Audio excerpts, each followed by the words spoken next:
마태복음 6장 함께 읽었습니다. 산상수훈에 해당되는 내용인데 오늘 우리가 읽는 6장의 내용에서 역시 기본적인 전제는 그것입니다. 우리가 구원받았다 해서 우리 모든 삶이 완전히 천국이 온전하게 이루어지는 삶은 아니다.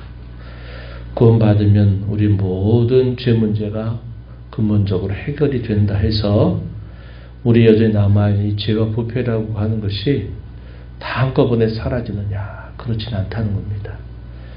그러나 분명한 변화는 세상을 중심으로 세상의 가치관, 세상의 문화, 또 세상적 종교에 젖어 살았던 우리의 삶에 우리가 구원받아 영생을 받게 되는 순간부터 우리는 하나님의 나라에 이미 들어와 있다라는 것을 분명히 가르쳐 줍니다. 그래서 때로 이 두 가지가 우리에게 섞여서 우리를 힘들게 하고 괴롭히고 또 우리로 하여금 가는 걸음을 계속 뒤로 잡아당기듯 하는 일은 있을지라도 우리의 삶은 근본적인 변화를 가져왔고 또 그러한 삶을 살아가야 된다는 겁니다.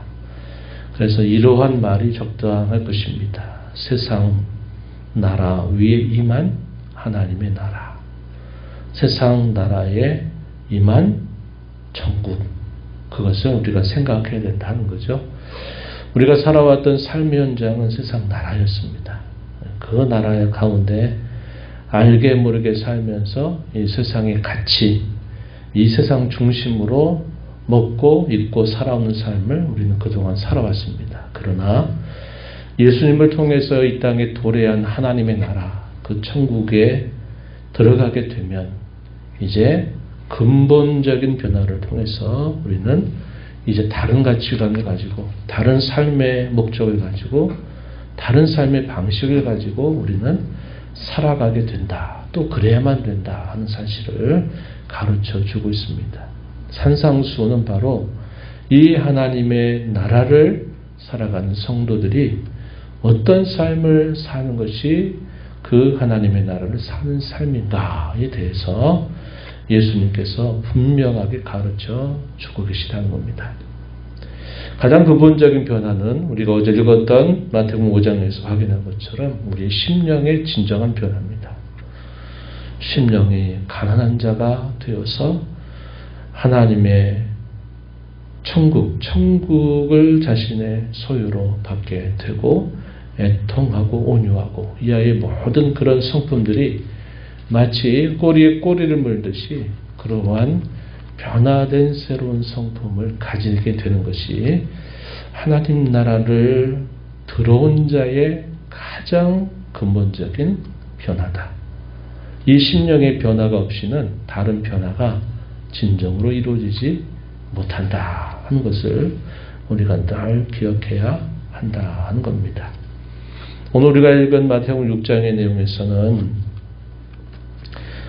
당시의 유대인들에게 있어서 아주 종교적인 덕목, 미덕이라고 말했던 세 가지 내용들이 소개가 되죠.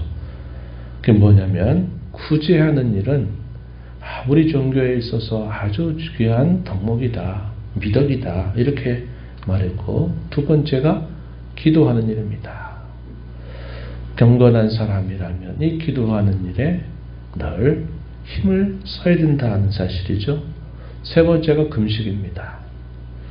금식하면서 자기 자신을 제어하고 하나님께 자기를 드리는 이런 세 가지의 내용들은 당시의 유대 종교에 있어서 아주 좋은 신앙의 모범, 또 미덕, 경건의 미덕 이렇게 여겨지는 세 가지의 내용이었습니다. 예수님은 당시 유대 종교에 의해서 가르침받았던 구제와 기도와 금식에 대한 천국의 진정한 해석을 말씀하시는 겁니다.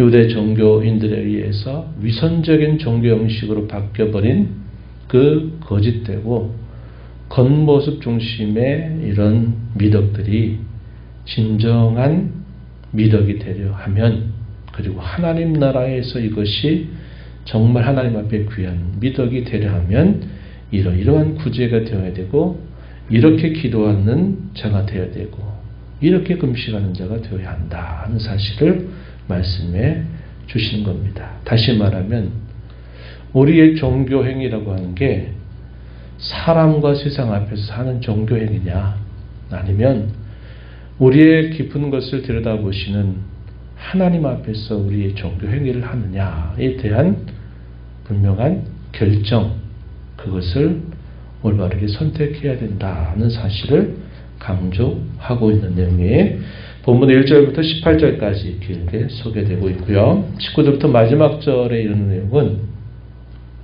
가치의 문제입니다. 가치.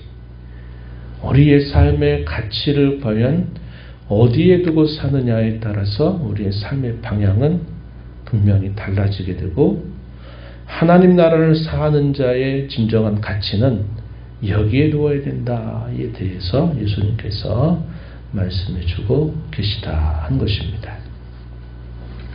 먼저 1절부터 18절에 있는 내용은 종교적인 덕목 미덕이라고 부르는 구제와 기도와 금식에 대하여 예수님이 다른 해석을 그들에게 가르쳐 주는 겁니다. 다시 말해서 참 종교적 미덕은 이렇게 하는 것이다 라고 말씀하신 겁니다.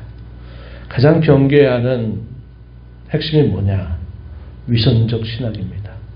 겉과 속이 다른 거죠. 자기 말하는 것과 자기가 생각하는 것이 다르고 자기가 말하는 것과 자기 마음에 품은 것이 다른 이런 것들은 결코 하나님 앞에 합당하지 못하다 하는 사실을 강조하십니다. 우리가 마태복음 5장 20절 어제 읽었던 20절 말씀에 예수님 이런 말씀하셨어요. 너희의 의가 서기관과 바리새인보다 낫지 못한다면 결코 천국에 들어가지 못한다. 이런 엄숙한 경고를 하신 바 있습니다. 너희가 갖는 그 의로움이라고 하는 게 당시의 최고의 종교 지도자들, 가장 존경받았던 이 율법 교사였던 서기관이나 바리새인들의 가지고 있는 그들의 의로움보다 높지 못하다면, 그들의 수준을 능가하지 못하다면 결코 천국에 들어갈 수 없다. 이런 무서운 말씀을 하시죠. 이 말을 들었던 당시 유대인들은 굉장한 충격을 받았을 것입니다. 나면서부터 자신들은 하나님의 백성이다. 할례라고 하는 것을 받으면서 하나님 백성이다 라는 생각을 가졌던 그들에게 회개하지 않으면 결단코 하나님 나라에 들어가지 못한다. 이것을 가르치셨던 예수님은 또다시 당시의 최고의 의로움의 대명사로 여겨졌던 종교 지도자들이 갖는 그 의의를 능가하지 못한다면 절대로 천국에 들어가지 못한다. 이런 말씀을 하셨습니다. 그렇다면 당시 이 말씀을 들었던 제자들을 비롯해서 산 위에 예수님이 있는 곳에 모여든 수많은 사람들이 어떤 생각이 들었겠습니까? 우리는 하나님 백성이라고 생각했는데 그러면 당연히 우리는 하나님이 약속하신 그 복을 받는 백성이다 했는데 그게 아니라고 하시죠. 또 우리의 가장 경건한 사람이라고 말할 때 이런 종교 지도자들이 그래도 가장 뛰어난 경건한 사람들인데 이 사람들의 의보다 우리의 의로움이 더 낫지 못하다면, 능가하지 못하다면 하나님 나라에 들어갈 수 없다. 이 얼마나 충격적이겠습니까? 예수님은 이 세 가지 미덕을 통해서 당시의 종교 지도자들이 가르치고 보였던 그들의 의로움의 실상, 그것이 뭔가를 밝혀주시는데 한마디로 위선신앙이다. 위선적 신앙이다. 1절에 보면 중요한 전제를 말씀하셨어요. 사람에게 보이려고 그들 앞에서 너희의 일을 행하지 않도록 주의해라. 그렇지 않으면 하늘에 계신 너희 아버지께 상을 받지 못한다. 이렇게 말씀을 하셨습니다. 중요한 표현은 보이려고 사람 앞에서 너희의 의의를 행하지 않도록 하라고 말씀하시는 것입니다. 그에 대한 대표 요적은 세 가지를 말씀하셨어요. 2절에 구제에 대한 것입니다. 구제할 때 외식하는 자, 위선자가 사람에게 영광을 받으려고 회당 거리에서 하는 것 같이 너희 앞에 나팔을 불지 말아라. 그들은 이미 자기 상을 받았다. 이 말은 받을 상이 없다 이 말입니다. 사람들에게 칭찬받고 사람들에게 인정받음으로써 그들은 하나님을 받을 상이 없다. 이렇게 말씀하시는 겁니다. 구제할 때 오른손이 하는 것을 왼손이 모르게 해서 내 구제함을 은밀하게 하라. 그래야 은밀한 중에 보시는 아버지께서 갚아주실 것이다. 이렇게 말합니다. 사람에게 영광을 받으려고 자기 상을 이미 받으려고 그렇게 드러내듯이 하지 말라는 겁니다. 모르게 하면 사람들이 안 알아주죠. 그럼 그게 자기에게는 기쁨이 되지 못하는 겁니다. 보이지 않는 하나님이 기뻐하신다라는 생각이 없는 거예요. 사람들에게 인정받고 사람들에게 칭송받아야 그래야 그것을 만족으로 여기는 신앙생활이니까 그게 하나님 앞에 하는 게 아니라 사람에게 보이려고 하는 신앙의 행위가 된다는 겁니다. 하나님께서 우리에게 날마다 보여주시는 햇빛, 지금 이 순간에도 우리가 숨을 쉬고 호흡하도록 우리에게 공기를 주시는 것, 우리가 목마를 때마다 언제든지 물을 마실 수 있는 것, 그런 일반적으로 모든 사람들에게 주시는 것, 사람들은 그걸 하나님이 우리에게 주신다고 생각하지 않습니다. 그건 늘 있는 것이라고만 생각해요. 그러나 사실 이 모든 것들은 하나님이 우리에게 은밀하게 모르듯이 늘 우리에게 순간순간마다 베푸시는 하나님의 은총입니다. 우리는 하나님의 은혜를 언제 생각합니까? 특별한 어떤 체험, 특별한 어떤 일 있을 때 그 어려움을 이겨가게 하면 그건 하나님의 은혜라고 생각하고, 그렇지 않으면 그건 당연한 것처럼 생각할 때가 많아요. 하나님은 늘 우리에게 생명과 호흡을 주시면서도 주시는 것을 은밀하게 우리에게 아무런 대가 없이 지금도 계속 우리에게 부어주고 계시거든요. 하나님 백성들도 뭔가 구제할 때 그런 방식으로 하라는 겁니다. 사람에게 안 알아주면 서운하고 안 알아주면 시험 들고 알아줘야만 된다 하는 것을 목적으로 어떤 구제 행위를 하는 것은 하나님이 받으시는 구제가 아니다. 사실을 말씀하시는 거죠. 기도도 당시 종교 지도자들은 벌써 입는 옷 자체가 다릅니다. 다르고 또 그들이 가는 곳에서 사람들이 많이 모여드는 곳에서 손을 들고 기도하기를 좋아해요. 사람들은 그들을 보고 역시 저분들은 경건한 사람이야. 역시 우리하고는 그 수준이 다른 사람들이야. 이렇게 칭송받기를 좋아하고 하는 겁니다. 그러면서 또 말하기를 그들은 때를 정해서 기도하는데 중언부언하는 식의 기도를 많이 한다는 겁니다. 이 중언부언이 뭘까요? 많이 기도하면 듣는다 하는 겁니다. 많이 기도하면. 그러나 예수님은 골방에 들어가서 기도하여라. 그래야 하나님이 갚아주신다. 너희의 기도는 이방인들처럼 말을 많이 하고 내가 정성을 들이고 하면 들어주시는 것이 아니라 너희의 기도는 이렇게 해야 된다 하면서 우리 잘한 주의 기도를 예수님이 가르쳐 주십니다. 그 내용, 그 중심이 어떤 기도여야 되는가에 대해서 예수님이 명료하게 기도를 가르쳐 주시는 내용이 소개되죠. 다음으로 소개된 게 금식입니다. 금식도 나 금식한다 하는 것을 펴내려고 얼굴을 상하게 만들고 저 사람은 지금 금식을 하고 있구나. 또 이것을 인정받으려고 하는 겁니다. 예수님 뭐라고 말씀하세요? 머리에 기름을 발라라. 평상시 하듯이 해라. 얼굴을 씻으라. 그리고 은밀한 중에 계신 아버지 앞에 보이도록 하나님이 보시도록 내가 기도해라. 그러면 하나님께서 너의 금식을 받으시고 너의 기도를 들어주실 것이다. 이렇게 말씀을 하시는 겁니다. 그 다음에 예수님이 소개하시는 것이 가치를 어디에 두느냐 하는 삶인데 이게 참 중요하죠. 가치를 세상에 둘 것이냐 아니면 하늘에 둘 것이냐를 결정해라. 여기서 가치가 보물이라고 하는 말로 표현됐습니다. 내가 가장 귀하게 여기고 가장 가치 있게 여기는 것을 내가 땅에다가 둘 거냐 내가 하늘에 둘 거냐. 땅에 두면 점과 동력이 다 해해서 그게 다 소용없게 될 거다. 그러나 하늘에 둔다면 점과 동력 해야지 못한다라는 사실을 말씀합니다. 이 보물이라고 하는 게 단순히 재물만 말하는 게 아닙니다.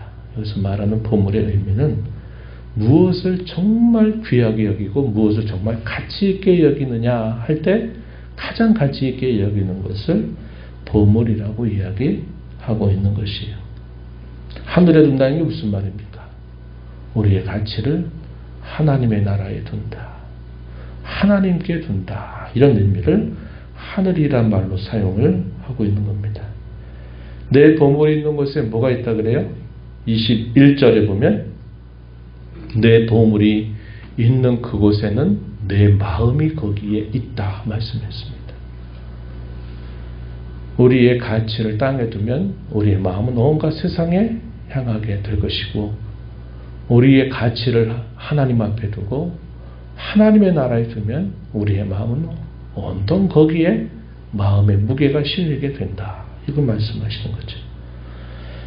가치를 어디에 두느냐에 따라 섬기는 대상이 다릅니다. 세상에 두면 그 세상을 능하게 하는 재물, 만몬이라고 하는 신에 둘 것이고 가치를 하나님 앞에 천국에 둔다면 하나님을 섬기는 것을 진정한 가치로 여길 것이다. 이렇게 이야기하고 마지막에 가치를 어디에 두느냐에 따라서 삶의 목적과 방식이 달라진다. 그것은 먹고 마시고 입고 사는 것에 가치를 두면서 살아가는 그런 방식이 있고 또 하나는 하나님의 나라와 그의 의를 구하는 것에 우리의 가치를 두고 사는 것이다. 주님 말씀하시는 건 뭔가요? 이 두 갈래 길에서 우리는 바로 하나님의 나라의 가치를 두고 그분 앞에 가치를 두어야 하고 그분만이 우리의 유일한 섬김의 대상이 된다고 하는 것과 우리의 삶의 목적이 이 땅에서 잘 먹고 잘 살고 잘 누리고 행복하게 사는 것이 아니라 하나님의 나라가 이루어지는 일에 그 나라의 열매가 나타나는 일에 두는 것이다. 이렇게 살아가는 것이 하나님 나라를 살아가는 백성들의 모습이다. 예수님 이렇게 말씀하셨습니다. 오늘 우리가 이 말씀을 통해서 두 가지를 생각합니다. 위선적 신앙, 늘 경계해야 됩니다.